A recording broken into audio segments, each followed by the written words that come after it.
আপনাকে বলবো হু are you এটা আমার দায়িত্ব আপনি কে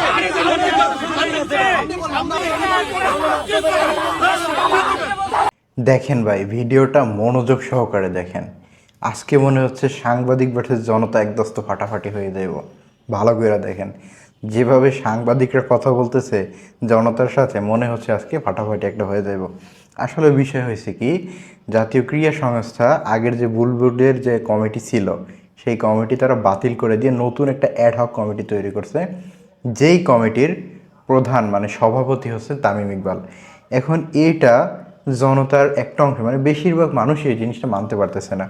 সো তাদের মধ্যে অল্প কিছু লোক, সামান্য কিছু লোক আজকে একটা মানববন্ধন করছে বিসিবিতে, একটা হাতে একটা ব্যানার নিয়ে। সেখানে তারা হয়তো ভারত বিরোধী স্লোগান দিছে, আর এইটা হয়তো সাংবাদিকরা মানতে পারে নাই, বা হয়তো সাংবাদিক বিরোধীও কিছু কথাবার্তা বলছে যারা হলুদ সাংবাদিক। কিছু কিছু সাংবাদিক আছে যাদেরকে ভারতীয় দালাল বলা হয়। সো এই ধরনের হয়তো সাংবাদিক বিরোধী অথবা এই কমিটি বিরোধী কিছু স্লোগান এখানে দেওয়া হয়েছে, কিন্তু সাংবাদিকরা যেভাবে তেড়ে আসছে এই বিষয়টা অন্যভাবে সমাধান করা যাইত। কিন্তু সাংবাদিকরা যেভাবে তেড়ে আসছে এটা আসলে কোনোভাবেই উচিত হয় না। কারণ হচ্ছে, একটা মানুষের মানববন্ধন করার অধিকার আছে, একটা মানুষের আন্দোলন করার অধিকার আছে।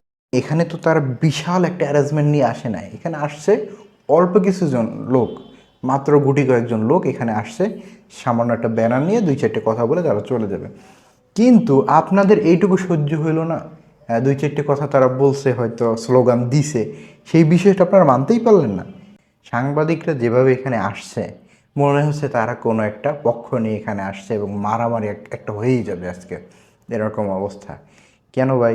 সাংবাদিকরা থাকবে সংবাদ সংগ্রহ করার কাজে, তারা এখানে এসে এরকম কেন আচরণ করবে আমি বুঝলাম না।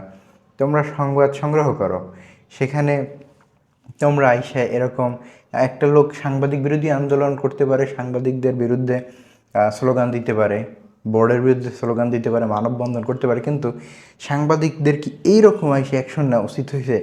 আমি জানি না। আর সাংবাদিক এখন রিয়াসাত আজিম এমন এক পর্যায়ে চলে গেছে, রিয়াসাত আজিমের ছবি দেখলেও মানুষ 10টা অ্যাংরি রিয়াক্ট দেয়। হ্যাঁ, রিয়াসাত আজিম একসময় সবার কাছে প্রিয় সাংবাদিক ছিল, এখন সে ভিলেন হয়ে গেছে।